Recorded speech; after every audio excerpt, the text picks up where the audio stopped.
வணக்கம் நண்பர்களே. ரீசெண்டாக நம்மளோட ஃப்ரெண்டோட தோட்டத்துக்கு போயிருந்தோம். அங்கே வந்து பார்த்தீங்கன்னா வாழைக்காடு அழிச்சிட்டு இருந்தா அப்படி என்ன மாப்பிள்ள வாழைக்காடு அழிக்கிறேன்னு சொன்னால் ரொட்டாவேட்டர் ஓட்டாமல் வண்டி மட்டும் வருது அப்படின்னு நான் கேட்டேன்.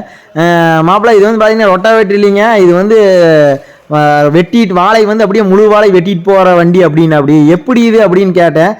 இது வந்து பார்த்தீங்கன்னா நிறைய பக்கம் இருக்குது. இது எதனால் இந்த வண்டி யூஸ் பண்ணுறாங்கன்னு பார்த்தீங்கன்னா விசுக்குன்னு நம்ம வந்து வெள்ளாம் வைக்கணும் அப்படிங்கிற பட்சத்தில் வந்து மல்ச்சர் போட்டு ரொட்டாவேட்டரில் கிரிப்பர் கீர் போட்டு ஓட்டினோம்னா டைம் எடுத்துக்கும் அப்படின்னு சொன்னா. அப்படி இது வந்து பார்த்தீங்கன்னா வாழை மரம் துண்டு துண்டா அப்படியே பொடி பொடியாக நறுக்குது. எப்படி நறுக்குது நீங்களே பாருங்க.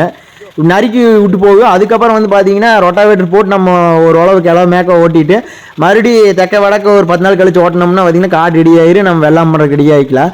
அதுவே வந்து நம்ம கிரிப்பர் கீர் போட்டு ஓட்டினோம்னா பார்த்தீங்கன்னா காடு எப்படி இருந்தாலும் ஒரு 3 மாதம் ஆகும் அப்படின்னு சொன்ன. அப்படி சரி மாப்பிள்ள, இது நல்ல ஐடியாவும் இருக்குது. புதுமையான விஷயங்களெல்லாம் நம்ம பார்க்கும்போது விவசாயிக்கு வந்து கொஞ்சம் சப்போர்ட்டிவாக தான் இருக்குது அப்படின்னு சொல்லிட்டு நானும் வந்துட்டேங்க.